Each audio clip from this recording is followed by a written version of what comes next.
You're watching iRacing on the Ghostfire Media Network.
All right, everyone, welcome to Kansas for this week's installment of the AOLL Cup Series.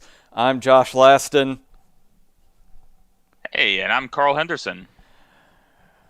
So this week we have what's as close to a restrictor plate track as we can get without it actually being a restrictor plate track. Yeah. With this package these cars run now with the low horsepower, it's going to be a lot of pedal to the floor, especially on fresh tires. It's going to be like you said, a lot like a restrictor plate track. You can see a lot of drafting, but unlike a restrictor plate track, I mean, dirty air is going to potentially be an issue here. It's not going to be as easy to pass. You're not going to see trains like you would at a restrictor plate track, but definitely some drafting and storylines I'm going to be watching tonight. Of course, Blake Gordon, our points leader. Can he continue his dominance? Will Josh Shanner, our winner from last week, be able to have another good run tonight? And then also Justin Anderson, who has been running really well, is in contention for the points championship. What's he going to do? And just so many other people here that I'm waiting to see make a statement, like Joe Dinsmore and Steve Gottschalk. They've been kind of waiting and lurking, and expecting to see something big from them tonight. And you said one of the things that I'm really going to be watching for is who's going to be brave enough to go open throttle the entire lap when they're trying to make a pass. When you're talking about the draft being there, it's going to be a little bit faster. But again, this track doesn't really support it with the setup we're going to be using tonight. Yeah, and I mean, it actually happened in the NASCAR race earlier. Denny Hamlin was running the high line and probably just pushed it a little too hard and got into the wall and lost the lead. We could see something like that happen where guys are just pushing it a little hard, because if you're not pushing it, you're going to lose a spot. So right now, as it stands, let's go ahead, see if we have anybody out on track, because brought up the tower to see where everybody's sitting, and it looks like Dan Shirley might be on track. And he is. Right now, Justin Anderson, who's 7 points behind Blake Gordon in the points, is sitting on pole, and Blake Gordon is actually a row behind him, with Josh Hanner taking the outside on that front row. Yeah, and Steve Gottschalk, Joe Dinsmore right there as well. I was just talking about them making a statement tonight. This might be one of Blake's worst qualifying efforts I've ever seen on a non-restrictor plate track. This is I was about to say fourth. It's fifth now as Dan Shirley takes the second spot. Steel Horse Racing looking really strong right now. Just really doesn't like it when somebody changes laps, as we've got some overlap down there. But let's pretend like that's not there. Any way you slice it, those Steel Horse Racing guys, they are really strong, and for the team championship, it's going to be really rough for anyone to really get up there with them.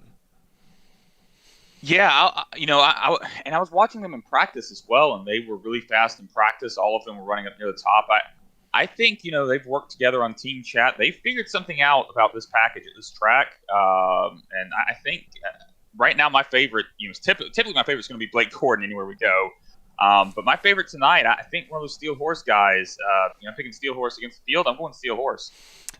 And again, judging by qualifying, that's the ticket. We've got to talk to Dan Shirley the past 2 weeks up in the booth following the race. He's up there in second. Let's see, since we are coming to the grid, let's see. Yep, that's not working. And that's not either. So, it just looks like, it decided to go right on me that time. Alright, so let's run through the field really quickly. On pole, we have Justin Anderson, second, Daniel Shirley, third, Josh Hanner, fourth, Steve Gottschalk, fifth, Blake Gordon, sixth, Joe Dinsmore, 7, Brandon Bernhardt, 8th, Adam Wood, who we haven't got to talk much about. Mike Bass is in 9th, 10th, Johnny Edward, 12th, William Klingbill. Oh, did I skip Kevin Pearson? I think I did. You skipped yeah, it's that weird offset. It's killing me. But let's go ahead and move along here. Yeah, so 13th, we have Andrew Burgess. 14th, John Gordon. 15th, Brian Tiffany. 16th, Timothy St. Jean. 17th, Ross Gage. 18th, Tony Pandon. 19th, Kevin Haas. 20th, Randy Pepper. 21st, Dan Warnke. 22nd, Ed Springer. 23rd, Rick Kohler. And 24th, Larry the Sausage Patrick. I hope that sticks. And to round out the field, we have Jason Swan in 25th, Peter Norquay 26th, Mike Burgess in 27th, and finally Justin Edwards in 28th. So I'm looking forward to this getting running. And again, it's going to be high speed, a little bit difficult to keep it anchored while you're fighting for position, but it is a multi-groove track. Yeah, absolutely. And, generally speaking, the higher groove is going to be your preferred line, but that it isn't like a lot of tracks where the high line is definitely the line you want to be in. It's going to depend on driver preference. Some guys are going to prefer the lower line. I'm really excited to see on the restart where guys are going to try to get after they get a little single file. And I'm wondering, are we going to see single file quickly? Because we have some of the more aggressive guys lining up on that bottom line with Justin Anderson, Josh Hanner, Blake Gordon, and right behind him, his teammate, Brandon Bernhardt. Yeah, I mean, I don't think it's going to happen immediately. And I also wouldn't be surprised to see an early caution with somebody getting out there and just pushing it a little too hard. But this isn't a track that's going to be heavy on throttle control or anything like that. I mean, this is like you said, a wide open track for the most part. I'm hoping a relatively caution-free race, but I do think we're going to get single file eventually, just because of dirty air. It's going to be hard to avoid. Well, we do have the pace car off, and we are about to go green. As we have gone green, Blake Gordon decides to dip down a little bit to see if he may be able to make a run, and he can't, but that inside line is making the run as Blake is not appearing to be happy running on that bumper of Josh Hanner. Yeah, I mean, I think Blake. Oh, we got people spinning. Tim St. Jean, and it looks like William Klingbill. And caution is out. Already. Well, we almost made it to a turn this week. So let's go ahead and see what happened here. Let's go ahead and find Mr. St. Jean. As it looks like he just had a little bit of a bad start. Swings high. And just gets swung up into the wall. Oh. And then what happened with Klingbill there? Because it looked like he was unrelated. That was. Let's see. Let's go ahead and get things back here a little. I think Yeah, it was just the same thing, just a So- little bit of love on the wall and can't get away from it. Well, I'm gonna say that this is what a term I coined on Friday after we closed circuit racing had our issues in the TNT racing on the pit road. That was just synchronized wrecking right there. It was, but they aren't on a team, so they couldn't really plan it very well. You know, sometimes you just—it's not about planning. You don't always think about it. You just go with your heart. Well, I can honestly say 1 lap into the race, nobody really wants to be using their fast repair already. No, I mean, and this isn't a track like, this isn't a short track where it's like, I've got, my front end's a little damaged. It's not a big deal. I can go out there. If you've got damage, it's going to cause any sort of aero issue. You got to replace. Yeah. So not great using on the first lap. I would expect to see those guys driving pretty conservatively for the remainder of the race. So as avoid taking themselves out entirely. It is definitely strange just because I kind of want to make this quick jump just to see, since this is not the shortest of pits, just kind of what it looked like in the car here. It's just a little bit of a tap and just couldn't get it away. Yeah, that happens. I love when Klingbeil spins around there and he sees Tim just coming across and he's probably thinking he caused it, but he has no idea that was completely unrelated. No, just had a little bit of unfortunate timing, and of course it doesn't want to. But Klingbeil does get himself into the pits, get that first fast repair. But you know what? I'm going to switch my winner pick now because after seeing what Tom Stevens did on Thursday night in the TNT series, getting into trouble early and then pitting and having enough fuel to make it to the end, I'm going to say now that William Klingbeil or Tim St. Jean are going to win this race because of the extra half lap of fuel they'll have. Well, unfortunately, we're only looking at probably close to a max of 30 laps of fuel tonight, and we've got a few more than that to go today. Well, if we're only going to make it a half lap before a caution comes out, they could probably stretch it a good bit further than that. I still don't think we're going to make it all the way, but I've been proven wrong many times in this situation.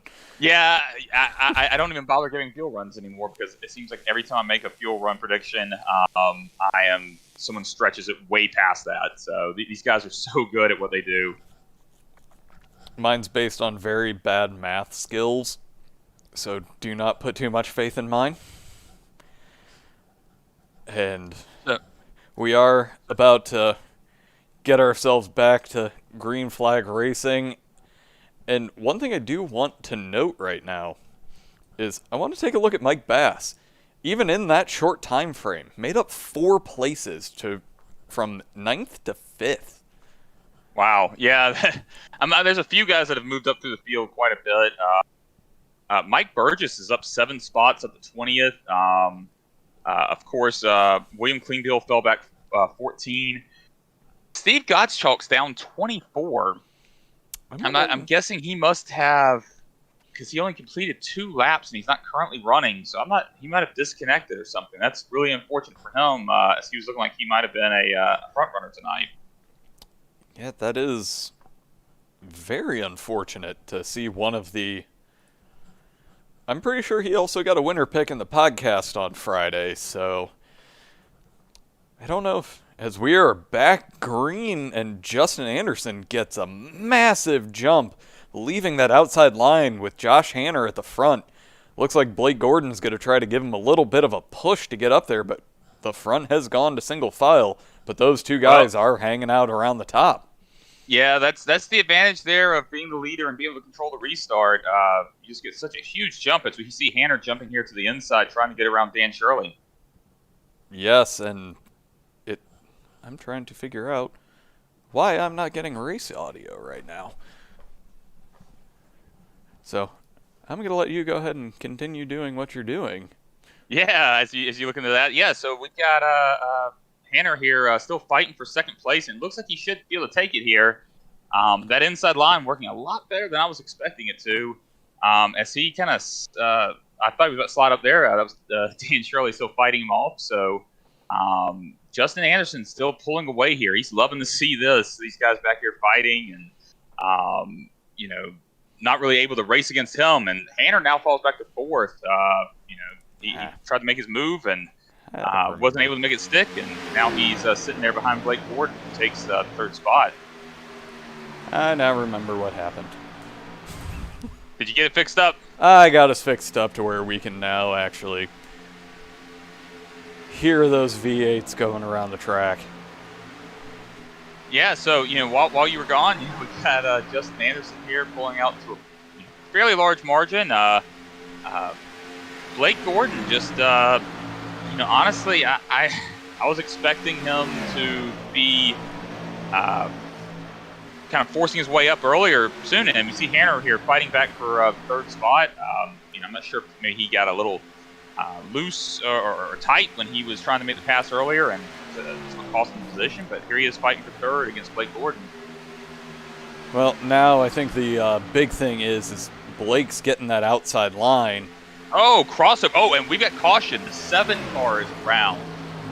That is the 7 car of Brian Tiffany went around. All right, let's go ahead and take a quick Oh, it look. looks like the 22 of Rick Kohler. Yeah. Yeah. The 22 of Rick Kohler hits the wall here, or almost hits the wall, and it comes down and just takes out Brian Tiffany there.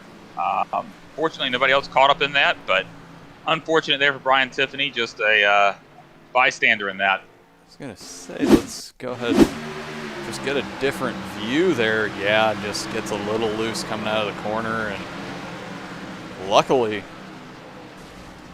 I wouldn't say minimal damage there, but definitely enough to... Unfortunately, he resets and toes. Wonder if he actually had damage in the process. Oh, I mean, he tagged that inside wall pretty hard after his wreck. So I'm going to guess his engine was blown at the toe. Yeah, that's unfortunate, because that... Luckily, he'll probably only go about a lap down, but potentially 2 with that, as we also saw Kevin Haas. Why do you keep doing this to me? Yeah, we see a few more guys go and dive into the pits.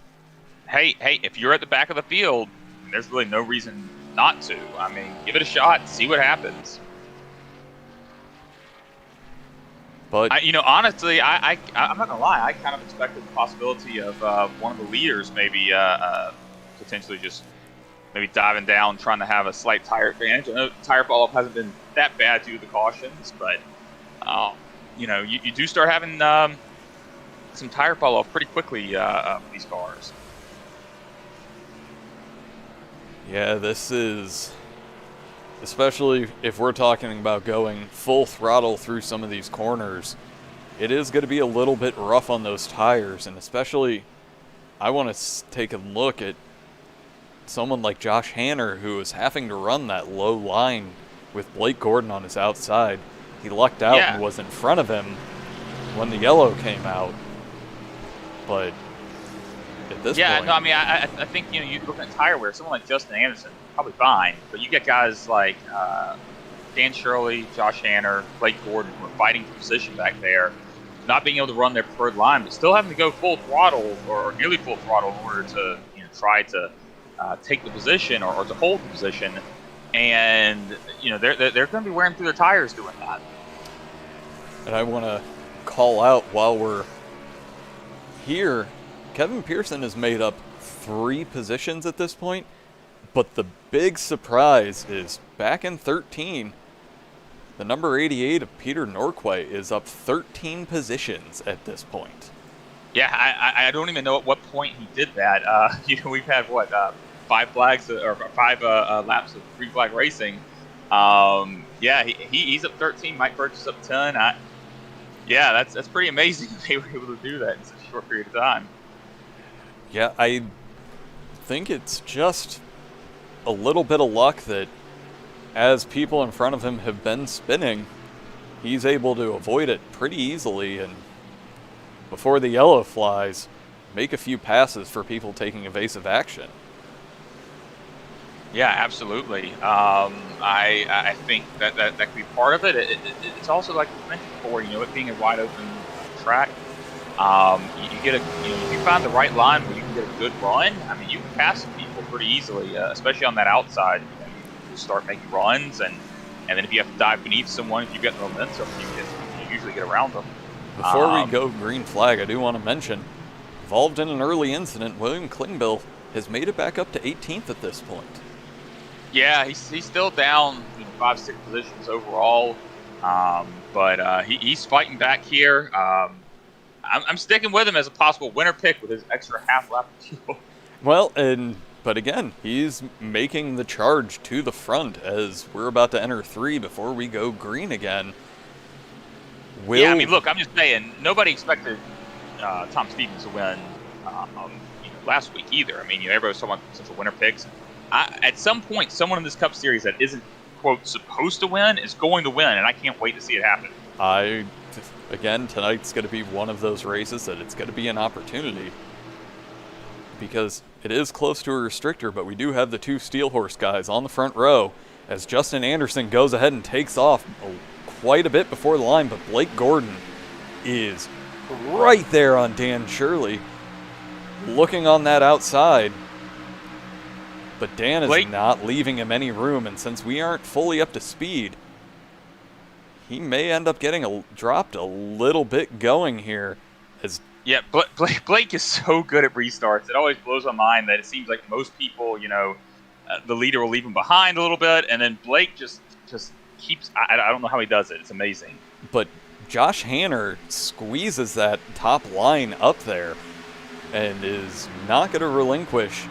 And he's not going to be happy being in third. He's going to try to push himself back up into second position. Technically has it right now, but Dan Shirley's going to have that outside line run coming out of 2. And that is a beautiful camera angle. That just shows what that outside run looks like. Just so much momentum. Josh might be able to gain a little bit at the bottom, and then he's just going to lose it on corner exit.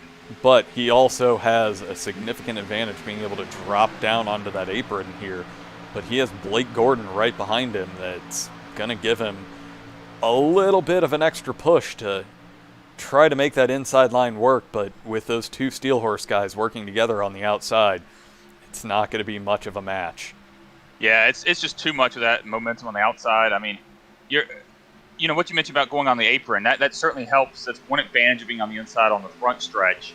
On the back stretch, though, you do not have that advantage, and we're seeing here that Hanner's about to pay for this and likely lose third place here as well.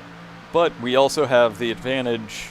He has the advantage with this new aero package that the side draft works, but it doesn't look like Blake Gordon's really trying to take too much advantage as Josh does get up in front of him officially. Yeah, I wasn't expecting to see that. I really thought Blake had a position. Blake might be being a little conservative here, which is something we don't typically see from Blake. But, I think, look, I think everyone, Blake probably feels like he's the best person on the track every week, which if you're a competitor, and for good reason. You should feel that way if you're a competitor. But as we see Josh Hanner closing the gap down. Sorry to cut you off there, but no, he's had some great long run speed. Josh Hanner has, but passing here is tricky. Like I was saying before the broadcast, dirty air can make a difference here, and you can get next to someone, but getting around them, man, it is tough.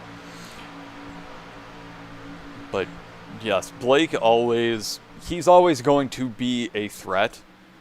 But as we have seen in races prior, if we get some good long green flag runs, he does have some struggles with keeping the tires in check and being able to run for a long time. And as we know just from being teammates with him and obviously him being way better than the two of us, he thrives on the long runs. Yeah, look, what I was getting at is I think Blake may be aware of that. Blake may be thinking it's clear that there's at least one person probably better than him on short runs right now, and that's Justin Anderson. So he might be thinking, I need to conserve tires, and just kind of playing it safe right now. But he's kind of stacking up the field behind him right now. He is, as his teammate is right on his bumper, and there's quite a few people right there. And one of those people, Peter Norquay. Ooh, 70 got real loose there. And the wily veteran of Joe Dinsmore is looking to capitalize. He takes that lower line, hoping probably that he can get up inside of him coming into the tri-oval, and these two are going to probably be duking it out for another 2 laps. Yeah, absolutely. Again, going back to not being terribly easy to pass, but it also so much built in momentum. Brandon had that one little mistake there, got a little loose, and Joe was there to capitalize. And Peter Norquay is coming in as well, and he's saying, "Hey, don't count me out. He's coming in to join the party." Yeah. But yeah, we're starting to see in this backpack we've got Joe Dinsmore, Brandon Bernhardt, Peter Norquay, Mike Bass, Kevin Pearson, and this is where we're starting to see. As they come a little bit close there, as Brandon has to abort his normal line, and that's given Mike Bass the opportunity to suck up there and get a good run. Yeah, I said the 41, I thought he was going to be the one to get the run. I'm actually wondering if he possibly checked up thinking there might have been going to be an incident there. Because, Mike Bass just came out of nowhere, and he's suddenly fighting for position here as well. With Adam Wood now deciding to join the fight, as Mike Bass gets a great run on the outside. Adam Wood is there to capitalize on that little bit of a train. He's taking the high line, looking to get that huge run going on to the front stretch. And I'm now watching battle for third again. Josh Hanner and Blake Gordon. Blake is stalking Josh right now. He is right there. For a few laps now, it's just been right behind him. Kind of. There he goes. Josh got a little loose coming out of 2, and now the question is this just going to open up the door for Blake to hunt down the other 2? But it looks like Josh Hanner is not going to go away easily. Yeah, I think in this position, if you're Hanner, obviously you want to fight for every position, but and you should, if the opportunity opens, a door opens up, but you need to make sure you're also taking care of your tires, because it's looking like we're kind of settling in for a long run here. Guys are, kind of going single file, like I mentioned, through much of the track, and if you're gonna have a long run here, you got to take care of your equipment. Well, and I just wanted to go to this view to kind of show there's a significant gap. It's darn close to a second at this point, but Blake is closing it down a little bit each lap. But yeah, I want to go back here as Andrew Burgess is now making the pass on Brandon Bernhardt. And let's take this to a different view. Yeah, he's just using that inside line, and he can just slap in front. Brandon got a little bit loose coming out of the turn. Had to turn right, which isn't what these cars are meant to do. Not usually. If you're turning right, you're usually doing something wrong.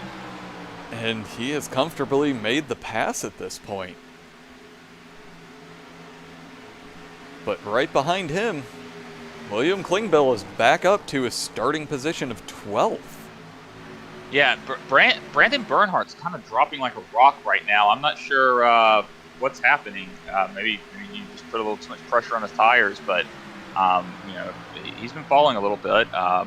And William Klingbeil has gotten back to his original starting position after getting involved in the incident, and I think he also had EOL in the blown slime penalty. And Blake Gordon has officially opened up nearly a second and a half on Josh Hanner. So it looks like Hanner was just holding Blake up a little bit. Well, he wasn't for a while. I mean, he had a little bit of a gap, and remember, we were just talking just a little bit ago about Blake holding the field up. I was prepared to make jokes about Blake being a roadblock and holding up all of the faster cars, but I'm not sure if that was a situation where he was thinking long term, or if he was, had some, overheated tires, was trying to cool them so that he could, kind of charge back and make the pass. But right now, Blake's looking like a completely different, kind of position where he was earlier. He's fighting now and making some huge strides to these two leaders. Well, it's going to be quite the effort to get up to Justin Anderson, who has a second on Dan Shirley. But again, Blake is closing that gap down. I would like to believe that he would take and get himself run the same line as Dan to have all of the draft he possibly can. And he's following now, but when he gets into the turns, he does stay higher. Yeah, I unfortunately I haven't run any laps here at Kansas in this car. But I can say from experience in a lot of other tracks similar to this, while you do want to be in the draft on the straightaways especially, the dirty air can start causing issues on worn tires and make it a little more difficult in the corners. You see that a lot with IndyCar as well. Like, you'll see guys that on the straightaways are lined right up, and then coming into the corners, they're going to kind of separate so they can have all the downforce they can get. So what Blake is looking like he's doing pretty well is trying to run the same line, at least on the straightaways, and then kind of in some cases kind of branch out, get all the downforce again. But he has dropped back from half a second to 3/4 of a second. So I'm going to take a quick jump back to where Peter Norquay has Adam Wood making the run. And as they're both coming up on Mike Bass. And I'll tell you what, after this race, I'm saving this replay, and I'm going to go back and I'm going to do Peter Norquay's in-car for the entire race, because this dude's up 19 spots. He is just cut through the field, and I really want to watch that. That is incredible. I wish we could just focus the camera on him the entire time. He probably had to make some moves to make that happen. But right now, he does have the challenge of Adam Wood coming out of 4. And Adam's just staying right there, making sure he can get the draft. And hopefully, I think he's just planning on trying to keep that high line running, keep the tires, and just wait for those tires to wear out on Peter Norquay. Look, when you start having gaps like this, the best thing you can do is just to run your race. You don't want to try to force an issue anywhere. You don't want to start thinking, I have to have this position. Just run your race, and things will work themselves out in the end. Right now, we also have Tony Pandon and Kevin Haas swapping back and forth as they come onto the front stretch. Kevin's keeping Tony up on that high line.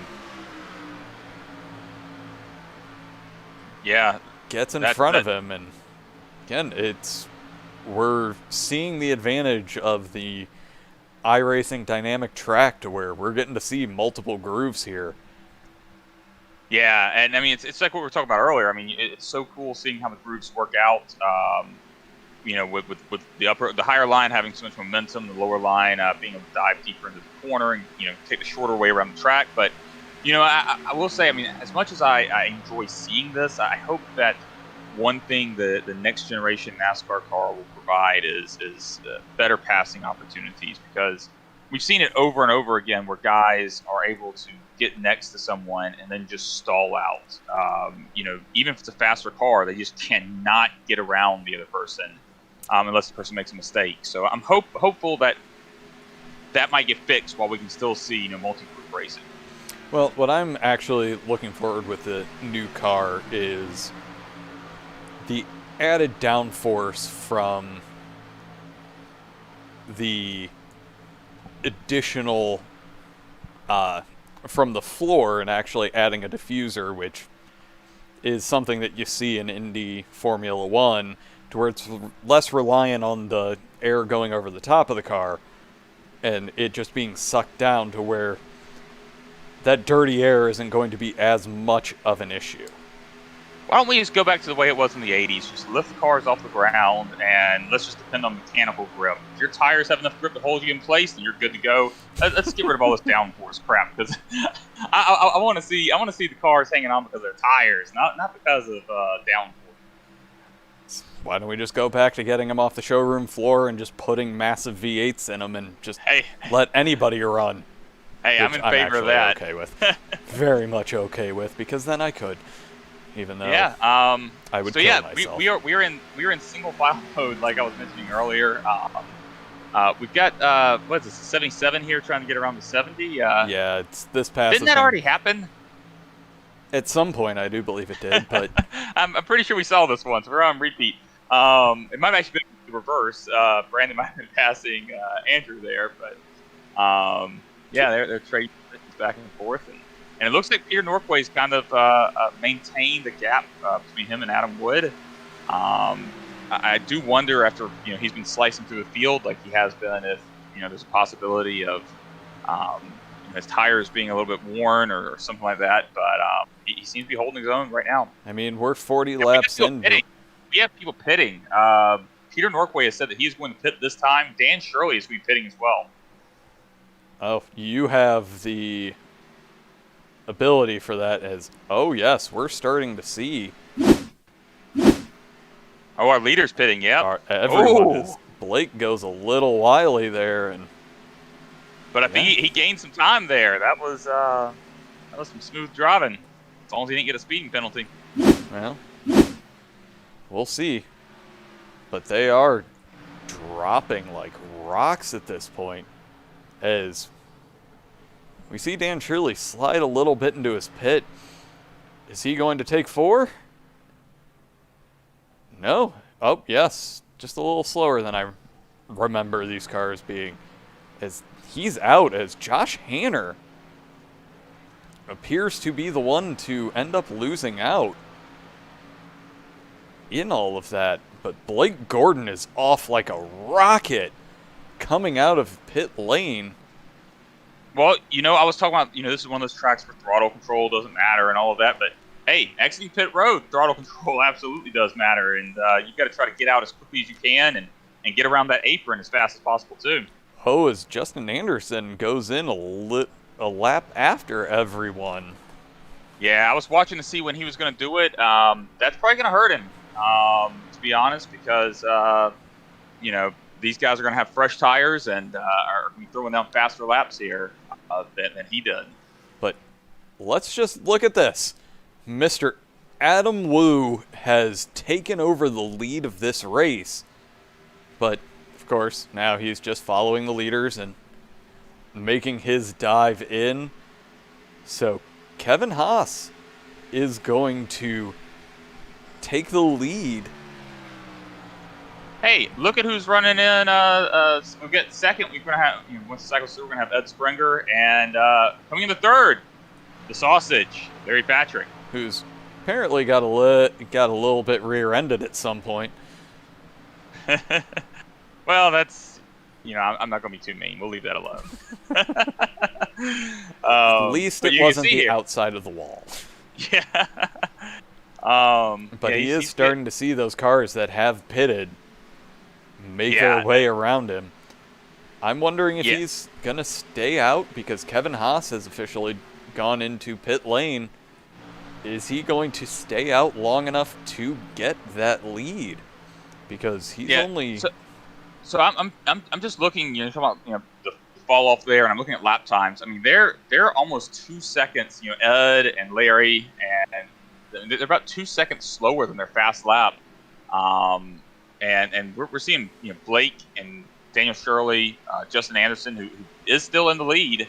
But I'm trying to take a look here. He did give up some of that gap. He's only about just under a second ahead of Blake Gordon now. But we have nearly 50 laps into this race.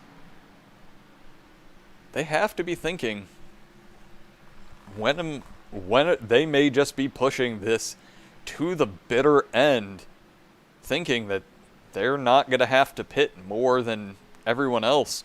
And Ed's coming in. Ed's making it as Larry Patrick is officially winning this race. As words I rarely get to say.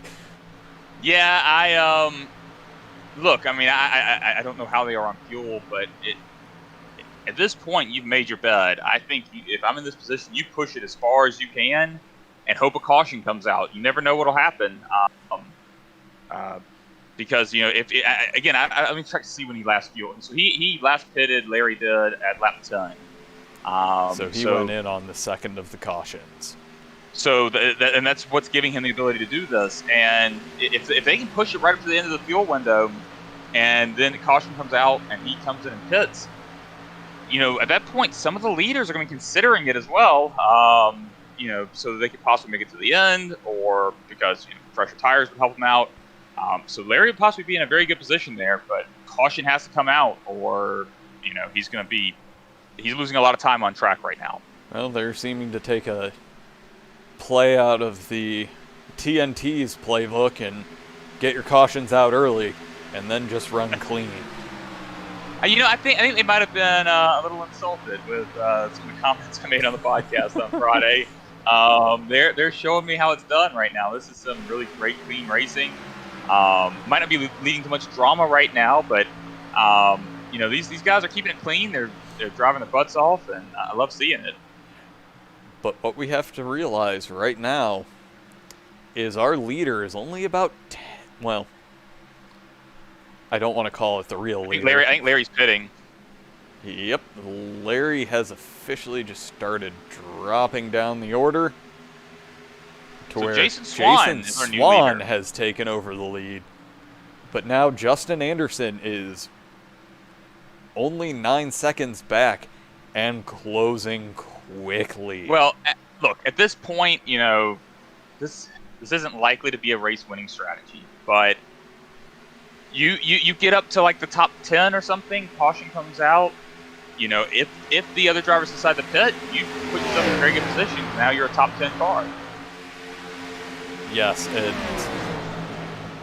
in that process, we have as Ross Gage gets a little bit close to the corner panel there. But he should have the speed to be able to take this away from Jason Swan. Ross wasn't trying to hit him or anything. He was just stopping by to say hi. Yeah. Oh, and Jason's pitting here, which will give our lead back to Justin Anderson. Justin Anderson has officially made the pass and is our leader once again. Yeah, and just behind him you see the 12 car Randy Pepper. He is a lap down. First car a lap down, so that's a guy right there that's hoping for a caution, try to get back on the lead lap so he can race guys for position. To where Ross Gage is our last on the lead lap. And yeah, he's a little bit of a gap. It is not much. It's probably going to disappear in a hurry. Justin has laid down a blistering pace, but again, want to talk about tire fall off and why those guys would possibly be in good shape if a caution had come out before they had to pit. The leaders' lap times are almost a second off from their best lap time. So again, like if the caution had come out when some of those guys that had stayed out were still out, then those leaders would be considering pitting as well, because a second per lap is a huge difference. But they also got to use some of their best laps were passing the slower traffic.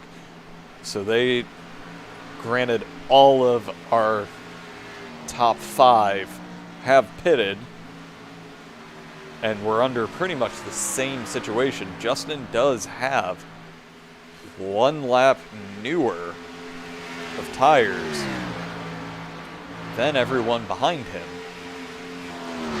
which shouldn't make that much of a difference, but it did let everybody else catch up a little bit to him because he was 2 seconds off of their pace on their fresh tires. Yeah, I'm looking right now, just kind of running through the field, looking at gaps right now, and man, we are spread out all over the track right now. You know, Justin Anderson has a 2-second lead over Dan Shirley. Blake Gordon is almost a second back from that, and then Josh Hanner's 3.5 seconds back from Blake Gordon. And then fifth place Adam Wood, you go 4.5 seconds back from Josh Hanner. So, you know, Adam Wood, currently running in fifth, is 11 seconds behind our leader. Just really strong outfield right now. But what we do have with Adam Wood is Joe Dinsmore lurking in the background. Well, you know, Joe has been quiet tonight, but he's consistently been up there in the maybe not top 5, but close to the top 5. I said before the race that I thought Joe could be a factor here, and I'm sticking to that. I think we could still see Joe be a factor before this thing's over. You know, we still got another pit stop coming as well, and when these drivers choose a pit stop, choose to take their pit stop, that's, you know, you take it early, you could have a huge advantage. I was just talking about the fact that, you know, now we're approaching a 1.5 seconds slower per lap. So if you go early, you can have a huge advantage and gain some positions. But if you go early and then the caution comes out, you're in trouble. But as we look, we have someone like William Klingbill, who has done 55 laps on his stint. He had that early incident. That is not accurate. I think yours may have missed a pit stop somewhere, because it is showing that for me that he has pitted twice, and his last pit was on lap 42. So I think that is inaccurate. I'm not sure why it's showing that. But yeah, it looks like he pitted lap 42 with just about everyone else. Sorry for running you're thunder there. Fine. Just take the wind out of my sails. Oh, caution is out. Oh, caution Peter is out. Norquay. No. Oh, after such a fantastic. Okay. And what camera is that? Let me see if I can find it. Oh, just a little bit of blinkage, cause. Oh no, I'm seeing the whole thing. I'm trying to take a look here. Yeah, he got loose there, exiting turn 2, and then just slammed into the wall and turned into a dreidel. Oh. Wow, I'm pretty sure he was breakdancing. So let's do this. Train car. Let's go to the vomit cam. Oh, that's unfortunate. Oh, that's one of those moments that I hope he wasn't in VR in that process. Because that roll is just going to be vomit-inducing. Now, it is looking like As we are seeing everyone dive into the pits. Yeah, I think at this point, free stop. The tire fall off, like, man, you gotta pit, I think. See who can win the battle off pit road here, or if anybody's possibly gonna gamble and try to take 2.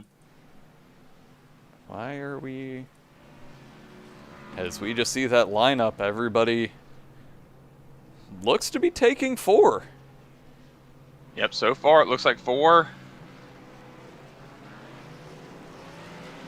As Blake does manage to get himself out in second place. And this restart, ooh, this is going to be a fun one. But yeah, this is a showdown of our top 2 in the points right now. You know, and they're tight in points too. So Justin, win here would be huge for him. Even though we do have the points reset coming with Chase. I guess we're about halfway through the regular season at this point. I haven't actually checked, but halfway sounds right. Yeah, any win you can get to secure your spot in that chase, and I mean, honestly, just even winning the regular season championship is a big deal as well. I mean, that's they definitely want to have. So, yeah, I mean, I think you're going to see these 2 guys up here racing hard. just like they always do. Well, while we have a little bit of time, let's go ahead and hear from our sponsor tonight, Guitar Attic. For 20 years, the Guitar Attic has been your home for used and vintage guitars in the Daytona Beach area and at GuitarAttic.com. The Guitar Attic is your home for used and vintage guitars. Whether you're looking for that collector's piece or that beginner piece, they've got you covered. With names like Fender, Gibson, Gretsch, Ibanez, Martin, Taylor, and much, much more, the Guitar Attic has all the guitars you need. And bass players, they haven't forgot about you. They've got all the top names. Amplifiers from Friedman, Victoria, Fender, Boss, and many, many more. They also have the largest selection of used pedals anywhere in the Southeast.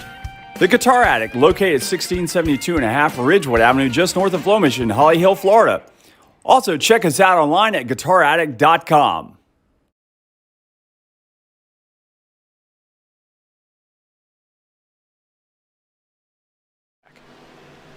All right, we are back, and we were trying to do quick math while we were away to figure out how the current standings will play out in the points, and needless to say, I'm not good at math. I'm not particularly good at math either. But we are getting to see all of those cars that were on the verge of being lapped, unlap themselves. So we are going to be going back with not much difference at the front end. Yeah, this man, I'm excited about this restart right here. These guys have been racing each other hard. We've seen on the short runs, like, Josh Hanner's had some speed. So going to be curious to see if he can get up there and take third and maybe even fight for second. And if he does, is he going to fall off? And, Blake's had awesome restarts, but this is the first time he'll be restarting second. So will that awesome restart be able to lead to possibly him fight for the lead here? Looking forward to it because we know that Blake is amazing on restarts. And especially here, him on the outside line, which we know is preferred, as we are going green and Justin gets a monster jump where he's got 1-2 car lengths at least there. He can get himself to that outside line and hold everybody off. Yeah, but, this is the first time we've really seen Blake, and Dan Shirley fighting there as well. He just came in there hard, but this is the first time we've seen Blake really being able to be within striking distance, but Dan Shirley's like saying, hey man, I am not letting you have this position. I'm not just going to pull over and let you have it. So he's fighting hard here, and Joe Dinsmore's trying to take away fourth from Josh Hanner. He's got the inside line, but Josh is pushing him farther and farther down as we see Adam Wood enter the fight, and he should be able to get a good run to get up alongside Joe, but I don't want to go away from this one. Yeah, these guys, again, I feel like I say this over and over. Justin Anderson looking in his rear view and seeing guys fight for second place and say, hey, you guys can do that. I'm okay with that. I'll just get over here and get a nice sizable gap that you guys can't overcome. As he's just running that outside line, trying to keep those fresh 4 Goodyears that he just put on as spotless as he can for these last 53 laps that we have tonight. I want to point out this last lap, Mike Bass ran his fastest lap of the race. So did Justin Anderson. So Mike Bass back in 6th looks to be trying to make a run towards the front. But he definitely has. We're seeing the battle for second and the battle for fourth really shaping up as Joe Dinsmore is right on the bumper of Josh Hanner. He is running a little bit lower of a line, which should give Hanner the advantage. Not as much on the front stretch, but definitely coming out of 2 if he runs that. You mentioned earlier about taking advantage of the tires. We've seen what happens when these cars are on long runs. They kind of get spread out, and then you don't have a chance to pass anybody. So if you're going to pass someone, you've got to do it now.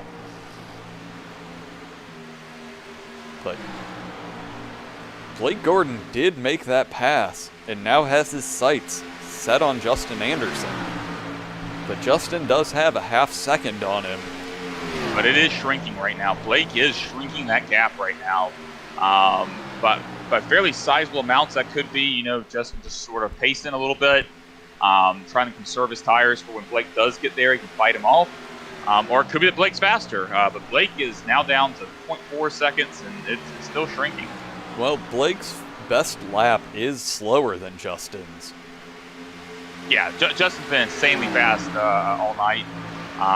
But again, I mean, Blake, you mentioned earlier, getting the draft there, Blake can make a run here, but once he gets there, can he pass it? You said it earlier, and Joe Dinsmore is doing everything in his power to be a factor at the end of this race. He finally got around Josh Hanner and is setting his sights on Dan Shirley. He's got about a second to make up, but right now Mike Bass is also taking the fight to Josh Hanner. Yeah, I just want to say one thing about Joe. Joe's been quiet all season. He did have the win in the opening race of the Cup Series, but since then it's just been quiet. But I'm expecting to see him start, you know, make some noise as he's showing tonight. But Mike Bass, who started in 9th, has made his way up into the top 5, and Josh Hanner, who was 3rd, now running 6th. Yeah. Hanner has had a tough time after this restart. I'm honestly not sure if this is really his style of track. You know, it's so heavily momentum driven. I know he likes restrictor plate tracks, but this still, it has some commonalities with a restrictor plate track, but it ain't the same thing.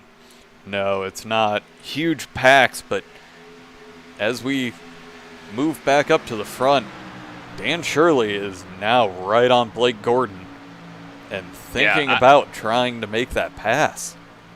Blake is still shrinking that gap. We're down to 1/4 of a second, but Dan Shirley right there can cause some trouble for him. You know, because Dan, if he's this fast, he can potentially you know, get around Blake here and start making a run for his teammate as well.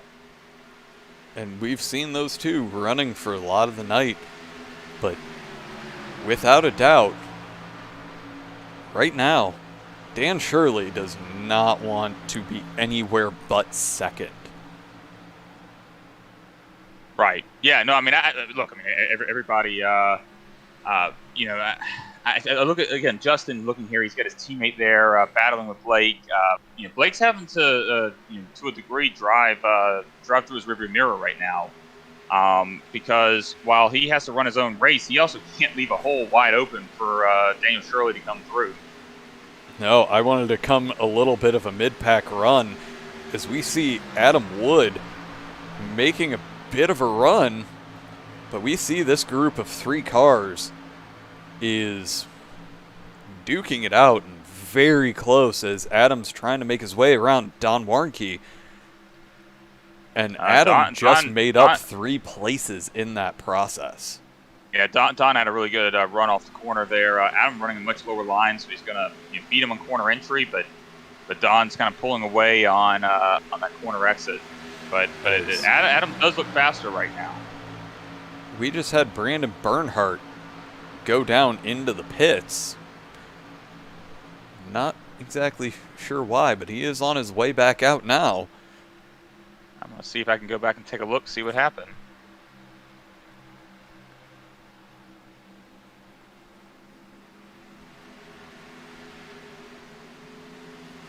Doesn't look like he has any damage. Oh, I see. He looks like he spun. That was actually pretty big contact. Him and the 77 of Andrew Burgess got into it. I am genuinely shocked that did not bring out a caution. But we are still green flag racing here. I'm trying to find that. Yeah, it didn't show up in the vlog, so you have to manually rewind. wasn't a whole lot to it. So I would probably just focus on the green flag racing. Just one person hit the wall and spun in the middle of the track. So. Well, as Justin Anderson now has a second out on Blake Gordon. Yeah, Blake may have burned through his tires. Trying to get up there to him, and also race position with Daniel Shirley. And look at Joe Dinsmore up here. He's catching up with these guys. And I say Dan Shirley is the middle of this breakaway because the next person behind Joe is over 2 seconds, but no more than or just over a half a second at this point between Blake Gordon and Joe Dinsmore.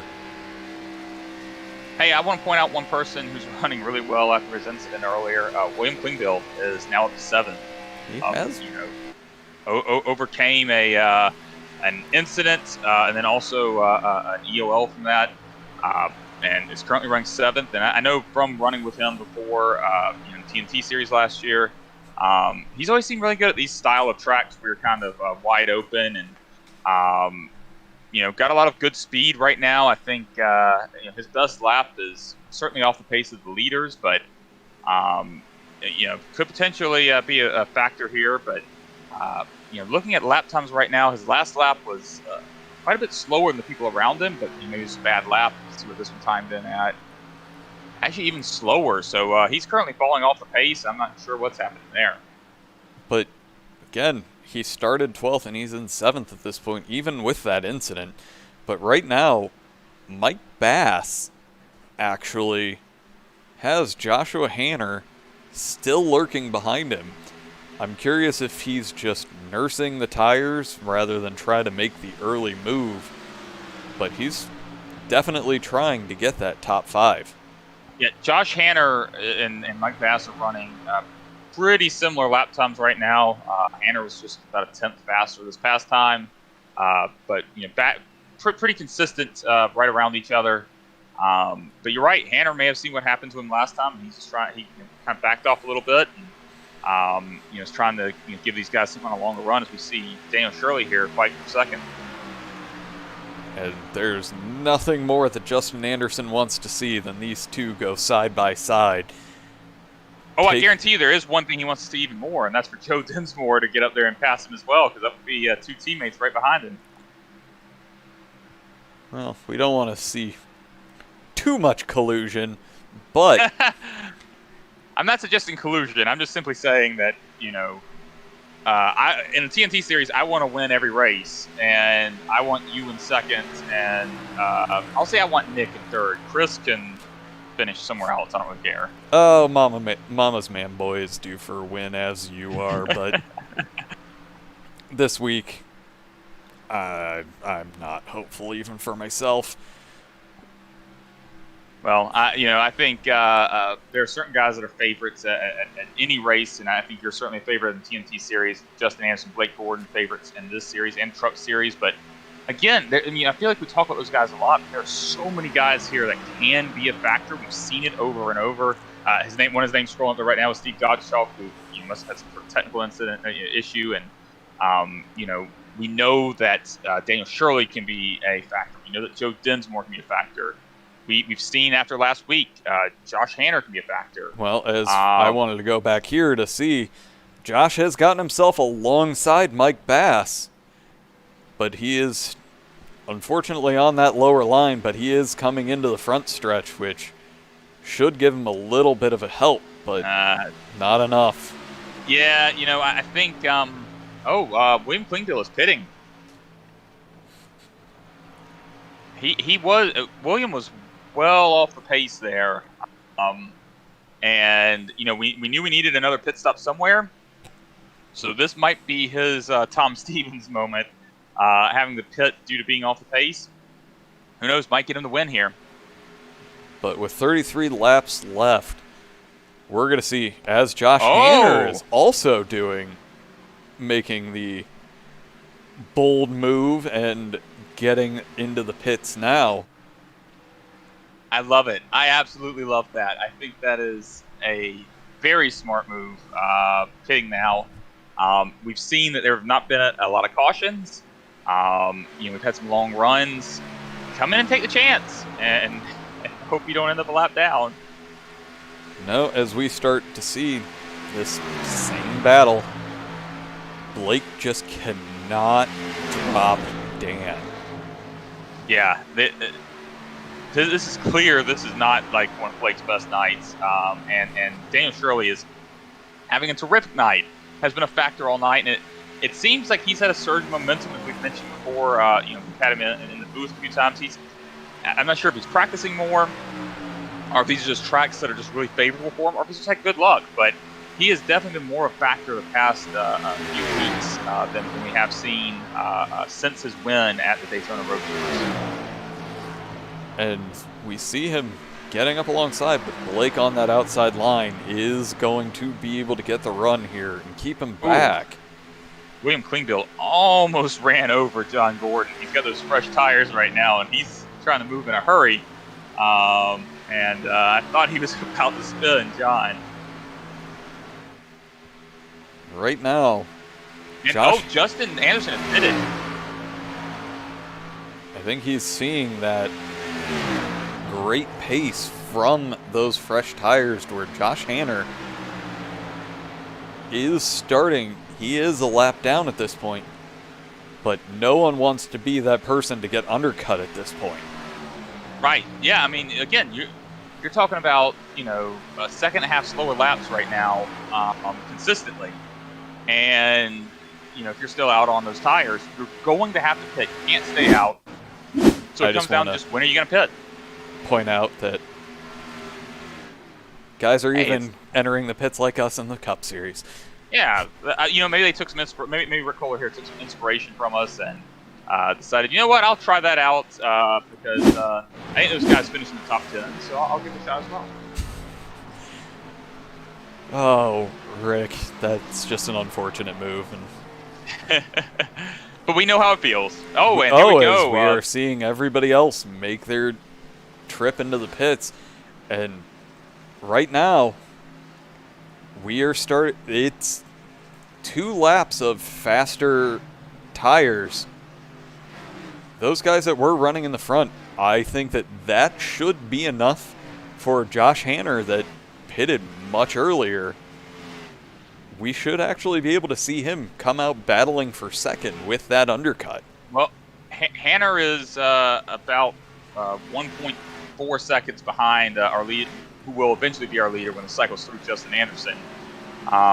So yeah, I think the call here probably worked out really well for him. Kevin Justin Pearson is faster right. Adam Wood, who were our leaders, have officially come into the pits. But once he comes around, Justin Anderson should be right there. And we have Josh Hanner getting around Blake Gordon. But they're going to be fighting here. Blake's going to have slightly fresher tires. And Blake has been faster. So I would expect, depending on how hard Josh wants to run it and block, Blake should take this position back. But this is still a really good move for Hanner, I think. He's up 4 seconds over Dan Shirley, 4.5 seconds over Joe Dinsmore. So, yeah, really great move for him, I think. William Klingbeil running 6th after he pitted early.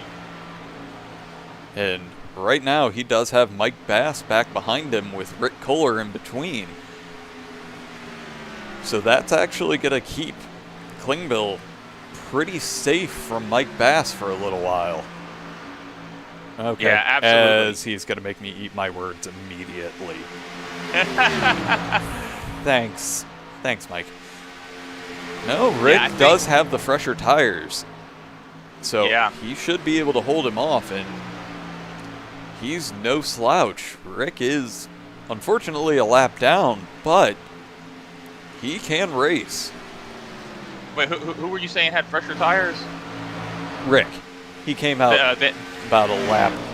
He came in a lap later, I do believe. Fresher tires than who? I'm sorry, I wasn't following. Oh, then Mike. No, Mike Bass actually has fresher tires from what I'm seeing. Mike Bass pitted on lap 92, and Rick pitted on lap 90. Okay. Well, as we see Larry at least Patrick, according to my scoring. we see Larry Patrick in there fighting with those guys up at the front. Again, things we're not used to saying, though he is a lap down. Yeah, Larry is heading to his best night, but he is currently up 6 spots from where he started. I saw him in practice. He didn't have the greatest pace in the world, but hey, sometimes those nights you're not going to be fast. You just got to take advantage of what you can. And Blake has gotten around Josh Hanner, who is starting to fall back a little bit. Now on the verge of having Dan Shirley catch up to him. But caution's out. Caution is out as all the things we said about Rick. And gets a little bit of contact with Mike Bass. Oh. And it just sends him spinning. Oh, that's unfortunate. That's what we see. Now comes the question. Will you pit? Do our leaders come in? Their tires aren't that old. But I don't think the leaders come in, but I do. I think Justin Anderson, Blake Gordon, I think they're staying out. They've had speed. But man, if you're one of those guys like Josh Hanner, Daniel Shirley, who have not had necessarily the speed to compete with those guys, and I say, Justin has been the class of the field. Hell, if I'm Blake, I'm considering pitting. You've got to try to figure out something to get around him. So I'm gonna be shocked if you don't see some of these guys in the mid-pack at the very least pit. Blake playing some mind games here? Like, what is he doing?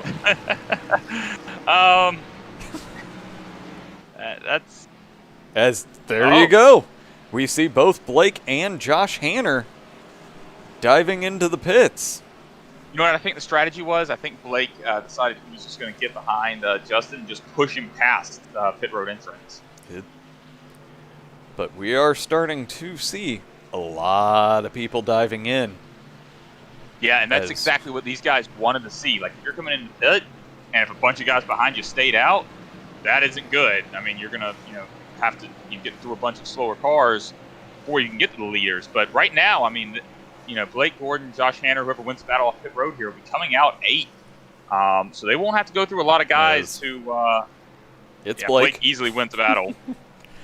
But I wouldn't even call that a battle. That was just showing off, Blake. Blake Gordon is going to come out in 8th position, giving him plenty of time and very few people to get around in this process. I absolutely love this call. Love it. But what we do see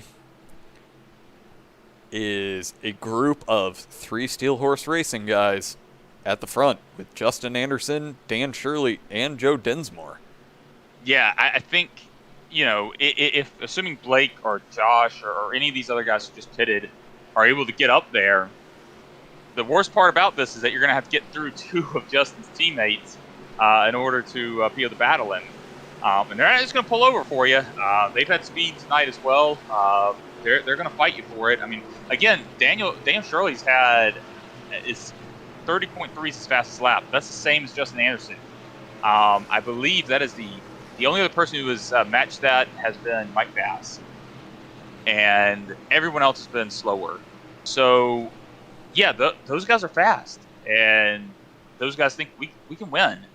So they're going to be fighting for position even though they're teammates. And I'm sure people like Blake and Josh and Adam Wood and Jason Swan are all hoping they are going to fight really hard so that they'll be able to get up and catch them and possibly fight for the lead.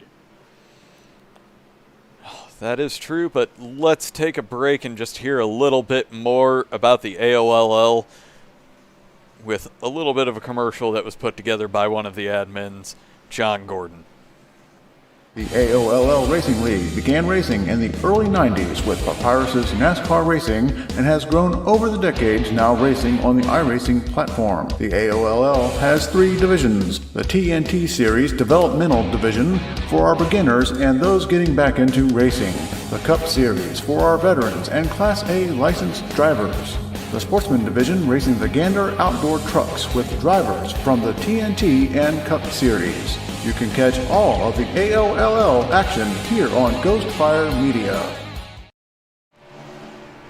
And we are back, and the topic of conversation is that great pit call in our eyes for Blake Gordon and Josh Hanner, as we are about to go green up one more lap.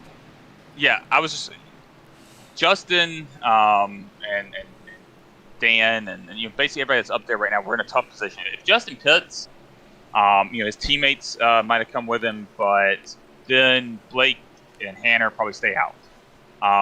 It's one of those classic scenarios where you're doing the opposite of what the leader does. It's almost textbook here. So I think that it's one thing we'll have to ask if we have Blake in the booth after the race. If Justin had come in, would you have stayed out? I'm really curious to hear what you say. I'm wondering what these guys at the front are thinking about that move themselves. Please let me get a good jump so that I can get a gap before you can get to me. And if history holds, it's going to happen. As the pace car is in, and we are off. As those Steel Horse Racing guys must have had a little bit of communication. Blake's already going 3 wide. And that's not a surprise. We only have 18 left. And Hanner is taking the inside. They're going past Don Morgan here. I wonder if those Hanner two are taking advantage. Because, as we see Ross Gage get a little bit loose. But Josh Hanner is now taking it to William Klingbill, and we are seeing those fresh tires just mow through this pack. What I was about to say before all that happened was Blake Gordon, if he wanted a real shot at this, needed to get past all of the other cars that pitted with him in a hurry so that he wouldn't have to fight them.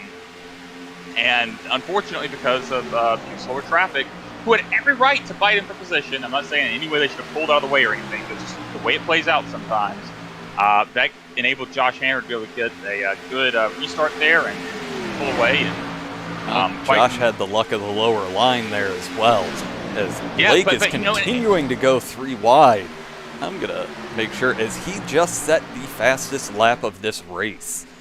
And you said we had, he had the luck of being the lower line there. It could have played out differently where the high line, would have had an advantage. Blake took it 3 wide, that could have potentially worked, and it just didn't in that case. So, Hanner is in good shape right now, but he's got to be really careful here as to getting around these guys, if he can get around them, to not burn up his tires, because Blake Gordon is coming. And he is on that outside line, but Josh is looking to keep that low line, try to get up alongside Dan Shirley. Yeah, I think he's having to take the low line because they just won't let him have the high line. But he's showing those fresh tires and has made his way up into second, but Blake is right there behind him. Man, Blake, there was a bit of a gap there, but Blake is just, wow. Blake just diving past him, and he is really fast right now. But we know that Blake is blazingly fast on fresh tires just about any time he comes out of those pits, as Josh Hanner decides to look down the inside on Blake, and he may actually be able to get that line down on Justin Anderson as well. Yeah, this is awesome. We are about to go potentially 3 wide, as Blake just cannot get with Josh down on that low line. Blake is unable to get his low line run, as Dan Shirley is now going to trap him there. But one thing I was going to mention is, we're going 3 wide here for the lead. That's going to make the highlight reel. That is beautiful racing. But with Justin being hung up on the outside. Wait, we're going 4 wide? Please go 4 wide. Yeah, I think one thing I'm going to, as Josh Hanner gets his nose in front and takes over the lead of this race. Yeah, these guys are obviously faster than Justin right now. But Justin's not going away. But you're going to see the tires kind of equal out a little bit later. We know that Justin was fast. He was faster than these guys when all things were equal. So if things start equalizing, will he be able to fight back and take this lead back from him? But now we have the equal tires in 1 and 2, and we saw earlier in the race, Blake is faster than Josh. Yeah, absolutely, but has Josh been holding anything back? He knows exactly how many laps he has to conserve these tires, and there is no conservation at this point. So he knows how hard he can drive it. Blake does too. And Blake's all over his bumper right now. They are racing hard right now. As Josh is making sure that Blake does not have the room to make the pass comfortably, but he has that outside line, and we've seen him make it work multiple times today. But coming out of 4, the advantage is the lower line. Yeah, for now. But I do think this is Blake's position he's going to take eventually. But man, what a run by these guys. I expected them to get to the front and be able to compete. I was not expecting them to get to the front so quickly while their tires were so fresh. So, and I imagine Justin didn't either. So they are in good shape right now, building up a sizable gap. Well, it's 9 to go, and Dan Shirley is shrinking that gap just a little bit. Yeah, and I want to point out here, should probably stop going side by side. Yeah. Use that advantage and get the gap, and then fight in the last 3. Yeah, but I'm looking. Justin Anderson, who Dan Shirley here and Joe Dinsmore are on the same tire stunt as him, and Justin's falling back. I don't know if he just burned through his tires a little bit, trying to hold off these leaders, but he's falling back to Joe right now. He's fighting for position. I want to go back there and watch that, but these two just are battling tooth and nail. Yeah, they are really going at each other. This is a heavyweight fight right here. 7 laps to go right now. Man, I love seeing this. This is really great. Seeing for this entire race, it's been Justin Anderson's race, and he's just falling like a rock. Well, Justin Anderson, something happened to Justin. I think he is now back to 10th. I wonder if he may have over-revved at some point. I'm going back and taking a look, see if I can see what happened. Looks like he has some damage to his rear end. As Blake is up in the wall and cannot get it off the wall. So Justin got rear-ended. Oh, no, never mind. I'm sorry. Justin hit the wall and then was hit by his teammate Joe Dinsmore. And now, after that little bit of a scrape along the wall, Josh Hanner has opened up a 1/3 of a second gap over Blake Gordon. And Justin Anderson goes around. Caution is out. Caution is out. Now, are we going to see these leaders pit? I think they do. They know exactly what just happened with them. I'm waiting for... I do not believe the leaders are going to pit. I think we're going to essentially have a green-white checker here. But again, you're in a tough position here as the leader, because if you pit, guys behind you are going to stay out. There's too many that are going to stay out for you to get through. If you don't pit, people behind you are going to pit, and then you're just a sitting duck. All right, just because this is the easiest way for me to find things right now. Because it didn't want to show Justin going around for me. And, just got a little bit of a tap there from the 77 of Andrew Burgess. He hangs on to it. I wonder if maybe, just maybe, just because there was another car involved, that's why we got the yellow. I'm not sure, but And this plays into Blake's hand.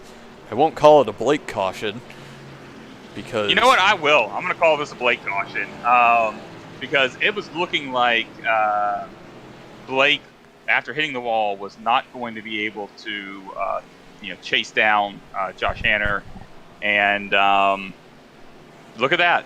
I mean, that's how it goes sometimes. And we're going to have an exciting finish here regardless. Hanner does have the advantage of being able to control the restart. So we'll see if he'll be able to play some mind games here and get into Blake's head a little bit and get a good jump here. But Blake is probably, in terms of, restarts from the outside, Blake is probably the best in the league at knowing how to time his jump and when the other person's going. So I would not be surprised to see us go into turn one side by side for first place. Honestly, for those that aren't frequent watchers of this league, because we do love green-white checkers and all of the AOLL races, so when we do go green, we will do one lap, then the white, and then our checker. So once we go green, it's two laps of just the hardest driving we will probably have seen from any of these drivers. And just to add to that, one more thing: if another caution comes out before the white flag, we'll make one more attempt at this green-white checkered finish to see if we can finish this race under green. If the white flag comes out at any point, though, next flag will end the race, and whoever's in the lead will be your winner. As it is sweaty palms time for those front two runners, and again, our leader right now, this is only his second race in the league. Yeah, and he won last week. This is, it's been incredible what he's done tonight because he was not the best car out there. We saw earlier him running 6th place. He has not had the pace these other guys had, but a really great pit call, a great restart, and here he is.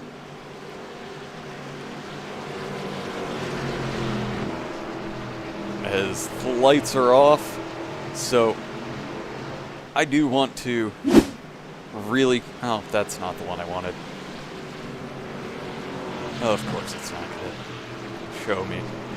But just a quick rundown of where everybody stands right now. Josh Hanner is in first, Blake Gordon second, Dan Shirley third, Kevin Pearson in fourth, Mike Bass in fifth, Joe Dinsmore's in fifth, Mike Bass is in sixth, Brandon Bernhardt in seventh, Andrew Burgess in eighth, Adam Wood in ninth, and William Klingbill in 10th.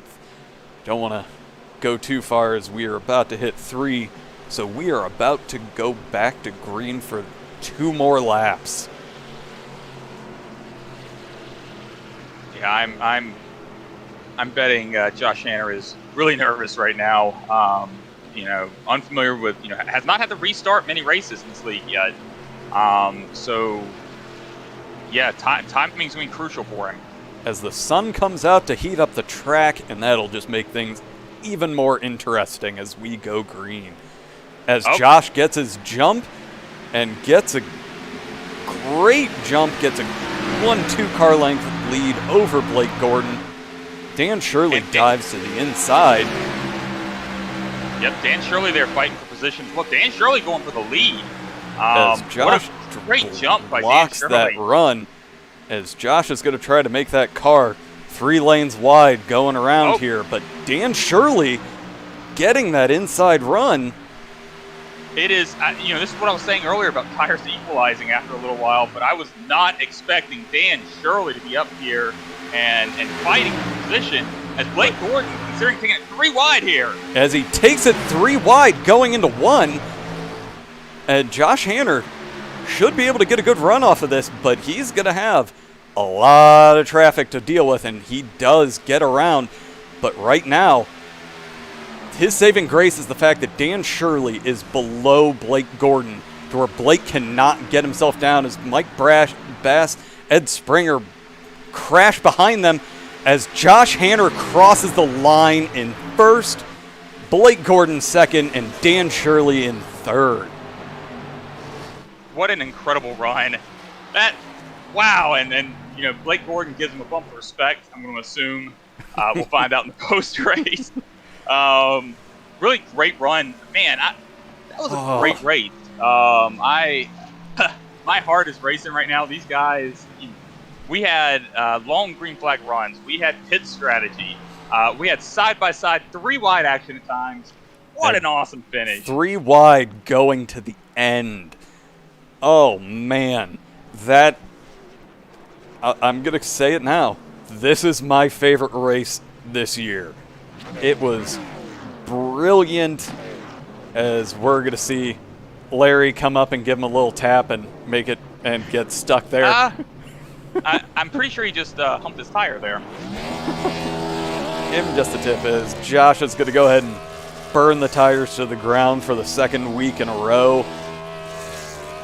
And, yeah, need a little time to decompress after that one. So, Yeah, let's bring up results. All right, so we've already gone through our top 3. We had Kevin Pearson in 4th, Jason Swan in 5th, Joe Dinsmore in 6th, Brandon Bernhardt 7th, Andrew Burgess in 8th, Adam Wood 9th, William Klingbill in 10th, Don Warnke in 11th, Justin Anderson in 12th after a rough go of it after that restart. Timothy St. Jean 13th, Mike Bass 14th, Ed Springer 15th, Tony Pandon 16th, Ross Gage 17th, Johnny Edward in 18th, Mike Burgess 19th, Kevin Haas 20th, Larry Patrick 21st, Randy Pepper. Larry the Sausage Patrick. Larry the Sausage Patrick, who still hasn't updated his team name yet. Randy Pepper 22nd, Rick Kohler 23rd, John Gordon 24th, Peter Norquay 25th, Justin Edwards 26th, Brian Tiffany 27th, and Steve Gottschalk in 28th. Hey, After what do you say we bring up our race winner? Let's bring Josh in. Hey, Josh. It is other Josh and Carl in the booth. You got a copy? Yes, sir. I got you. Hey, man. First of all, I said that you weren't getting paid after you're finishing the truck race. Well, you're getting a paycheck this week. It's the same paycheck you got last week. Man, great run tonight. First of all, I got to ask you about the pit strategy. You and Blake and a few other guys pitted with you. What were you thinking there? With pitting there. Well, I took 2 tires on the green flag stop, so I was committed. If we got another caution, I was going to have to take 4 because I wasn't going to be able to compete. And when we went down there and I saw just me and Blake in front went, I thought, okay, well, I think we got a shot to win this now. So luckily it all worked out. What was going through your mind on the restart after that pit stop? You charged through, but Blake seemed to get a little hung up. Yeah, I knew on that if I didn't get out in front of a couple of those cars before Blake, my chances were shot. So I just put it to the floor and hoped a hole would open up, and it did. We got out there. Yeah, so I want to ask you, it felt like in multiple parts in the first half of the race, it felt like you had some really good short run speed, and then you fall back. I think at one point you were like running 6th. Were you kind of trying to conserve tires there a little bit, or did you just kind of use them up already? That is what happens when you don't practice during the week for the race. All right. I just burnt my stuff up at the beginning. I used those first 2 runs to learn. Now, this was easily my favorite last 10 laps of a race. Were you white-knuckled the whole time? I'll tell you, man, that battle with Blake, that was some of the hardest racing I've done on the sim in a very long time. My heart was beating out of my chest. Props to Blake. We raced hard and we raced clean. and you can't ask for more than that. Yeah, so I want to ask, about that restart at that last restart for the green white checkered. You get a big restart on big jump on Blake there, and then also Dan Shirley was able to dive in and battle with Blake a bit. But Blake is one of the best in the league at restarts. Was there something in your strategy about the timing of when you restart, or you hoping to catch Blake off guard? Well, I saw him as the pace car ducked off. He kind of sped up a little bit to get next to me, so I waited on him to do that, and then I heard him let off the throttle. I went, and then from there, it was just all about making sure I kept the car on the outside because it's so hard to make a pass on the inside. No, it worked out very well, and 2 weeks in a row, get to talk to you. 2 wins to open up your AOL career. Yeah, it's not go much better than that, can it? I kind of like it up here in the booth. I mean, maybe we can make this a weekly thing. Now, I know. So next week is Darlington. I know you said you were going to miss a Darlington. Was that the truck race, or was that for the Cup race you were going to have to miss? Yeah, I'm going to miss the truck race this coming week, but I'll be here. But you are going to be here for Darlington for the Cup race, right? Yes, sir. And that's one of your favorite tracks, right? Absolutely. Oh man, I can't wait. I'm looking forward to it then. Me too, man. I'd just like it to be known that Blake just said that you used his own tactic against him on the restart. Let the mind games begin. Hey, thank you for coming up here, and thanks for getting another win for Closed Circuit. Hopefully we'll get to talk to you again next week. Yeah, man. Thank you guys for having me. Thank you, sir. All right. Man, how angry would Blake be if we just skipped over him? I'm just kidding. Let's bring Blake in. Hey, Blake, it's Josh and Carl in the booth. Got a copy? Yes, sir. How's it going tonight, guys? Man, my heart's still pounding. That was a incredible finish there, man. Can you talk us through your pit strategy there, and kind of just the last few laps of the race? So the last late yellow we had, I think it was with like 20 to go. That's what we were going to come out and restart with. I'm like, well, I got to have tires to get by Justin because the whole first part of the race, I had nothing. If you could have heard me in Discord and even in our, in the race, I had nothing for anyone. I don't think I spent enough time getting prepared this week. I felt like I was overdriving the corners, so I'd back him up, and then Shirley would just roll up on me right up on the bottom and just pull away. And I'm like, okay. So it wasn't me conserving tires or anything early in the race. I just sucked. Then late in the race, kind of started to figure it out. And then, when Justin stayed out, I pit. I had to. That was the only thing that gave me a chance. And from there, the last 20 laps of the race, or 30 laps rather, was just insane. Coming up through the guys that stayed out, racing Justin, Shirley, Josh. Yeah, that whole thing was just so intense. Frustrated that I put it in the fence. I got caught out by the sticky wall. The right rear barely tapped it, and then I just couldn't get off of it until the front stretch. And then I guess I got a Blake caution. I don't know. I had another shot at it. We actually deemed it wasn't a Blake caution, just so you know. Oh, okay, great. Yeah, that one I would say it was because, I fought my ass off, trying to get to the lead and holding Josh off. And I was like, oh, man, I got to hang on for 5 more laps. And then I think I concentrated at 99.5% going into turn 3, and then I just put in the fence. So that shot going through 1 and 2 on the last lap, though, into turn 1, that was pretty cool. Well, I want to ask real fast. You're talking about, when Justin didn't pit, you decided to come in and pit. I was wondering during the race, if Justin had pitted there, do you think you would have stayed out in that position? Nope. Yeah, I needed tires. There's no way I would have stayed out there. The tires fall off pretty quickly. Even after 5 or 10 laps, I was beating mine up. So I knew that I needed to stay out. Even Justin, he was the best car all night. And even he deciding not to take tires there late in the race ended up costing him tonight. I feel like if he pit, he would have been able to get through the field, the guys that stayed out, get back to the lead, and then probably hold Josh, myself, and Dan Shirley off. Who, by the way, Shirley, he's he's like secretly been great like the last few weeks. I hope everyone's been paying attention. He's been awesome. We've been excited to talk to him. This will be the third straight week. Yeah, dude, he's killing it, man. He had me beat early in the race. We were racing each other pretty hard, and that's one of the things I love the most is just good, hard side-by-side racing. I know I race people hard, but it's like that's what I'm here to do. That's what I like doing. That's racing, and if you can do it with people cleanly week after week, like I do with Shirley, Justin, now Hanner, if you can race those guys as hard as we can and end up not touching each other, like that's what it's all about.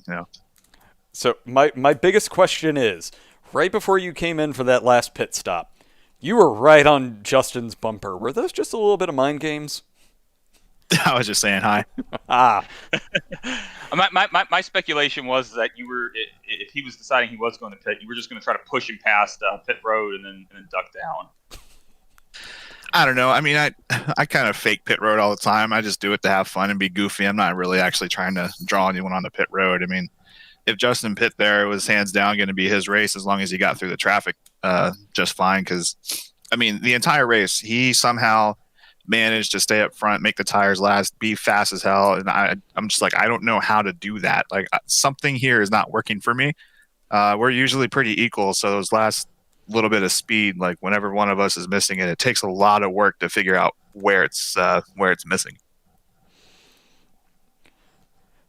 Tonight was a great run. We were surprised to see you as far back in qualifying, but after your story, it made a little more sense. But it's great to see you make your way back up onto the podium, and it was a great run. Well, since he can't do an interview, I'm going to call him out. Justin and I, before qualifying, he's like, I don't think I'm going to beat like a low 0.2, and then he comes out with a 0.17 in qualifying. So I'm like, you liar.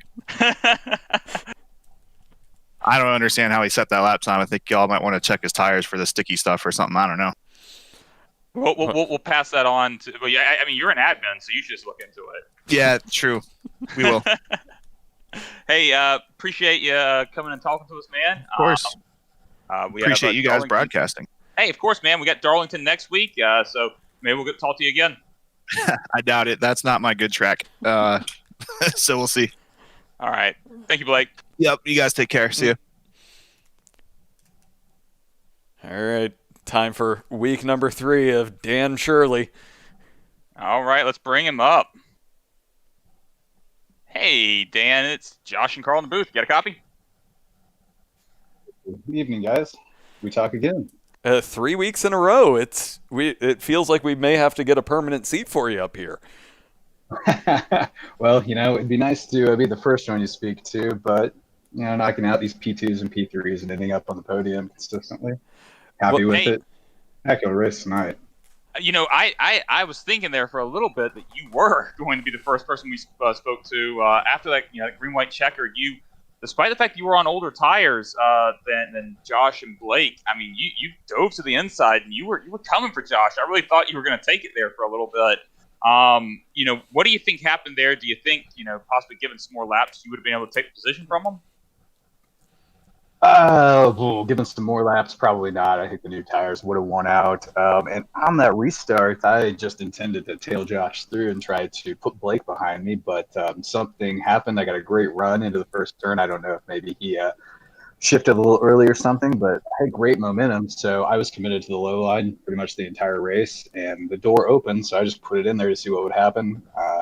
Able to run side by side for a number of laps, or side by side on that last lap. So I imagine it made for great watching. It was definitely some intense racing.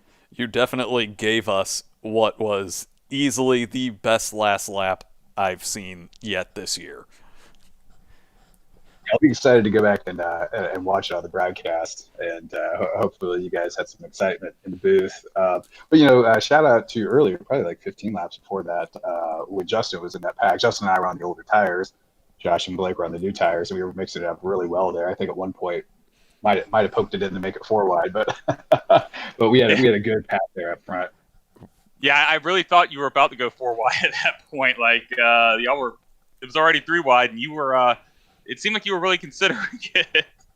the adrenaline was really flowing right there. So yes, it did enter my mind just to see what would happen. But I wanted to think see the checkered flag.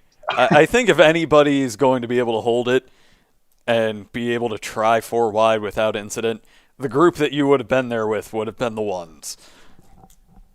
Definitely, all really good drivers. Josh coming into the series has gone right to the top of the pack. So he's in there mixing it up. Blake up front as usual. I think Blake figures something out with his tire degradation throughout the course of the race. As you guys saw, I was kind of getting the better of him over the long runs, but once we got to the back half of the race, I think he must have been trying some new lines or new throttle strategies, because I think he was getting better life out of his tires. So I wasn't able to get after him as much as I was earlier in the race. But Justin ran a great race. He pretty much sailed out front, and we didn't see much of him. I think he had some technical issues there as the race wore on.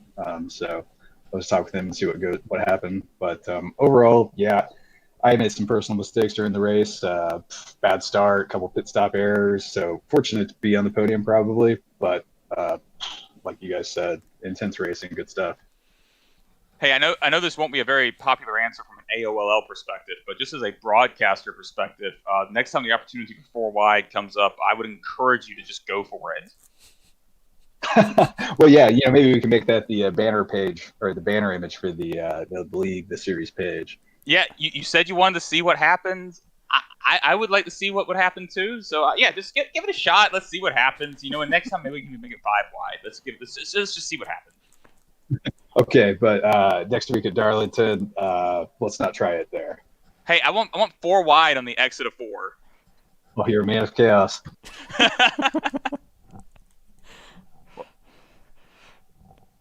So all credit to Josh and Blake. They made the call to come in and grab those tires. I was thinking they'd be far enough back, but clearly that was the wrong thought, because they sliced right through the field.